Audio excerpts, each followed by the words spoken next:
రోషమన్ ఎఫెక్ట్లో అంటే ఒక కథని ఇద్దరు పర్సెప్షన్లోని చెప్పడం అన్నది చాలా హెవీ టాస్క్ బ్రో. అంటే టఫ్ టాస్క్ యాక్చువల్లీ. బికాజ్ ఇక్కడ ఆడియన్స్ చూస్తున్న ఆడియన్స్ ఒకే కథను రెండుసార్లు వినాలి. సో వాళ్ళు బోర్ కొట్టకూడదు. సో కొత్తగా రెండోసారి చెప్పేటప్పుడు 2 సార్లు అయినా 3 సార్లు అయినా ఎక్కువ క్యారెక్టర్ అంటే ఇప్పుడు రోషమన్లోని మూవీలో 4 క్యారెక్టర్స్ చెప్తారు ఒకే కథని. బట్ అంత రిస్క్ చేయలేదు ఇక్కడ. ఒకే కథని 2 క్యారెక్టర్స్ చెప్తారు. సో ఒక కథని ఒక క్యారెక్టర్ ఆల్రెడీ చెప్పేసిన తర్వాత అదే కథని ఇంకో క్యారెక్టర్ మళ్ళీ నరేట్ చేస్తున్నప్పుడు డెఫినెట్గా బోర్ ఫీల్ అవుతారు ఆడియన్స్.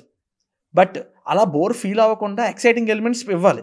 అంటే వీడు చెప్పిన నరేషన్లో కాకుండా కొత్త ఎలిమెంట్స్ వాడు చెప్పాలి ఇంకో క్యారెక్టర్ ఎవరైతే ఉన్నారు. So it's a very tough task. ఇక్కడ రైటర్ కమల్ హాసన్ గారు ఇలాంటి ఒక టఫ్ టాస్క్లోని ఒక కాంప్లికేటెడ్ స్టోరీని చూస్ చేసుకుంటే కనుక ఇంకా టఫ్ అయ్యేది.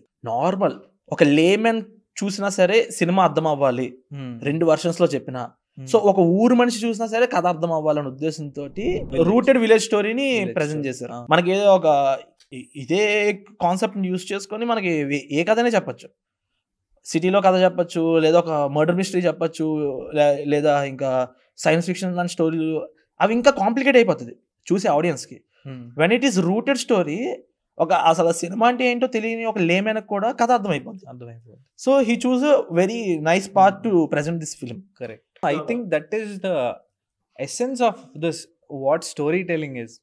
నువ్వు అన్నట్టు he might have written the same story in a rural backdrop.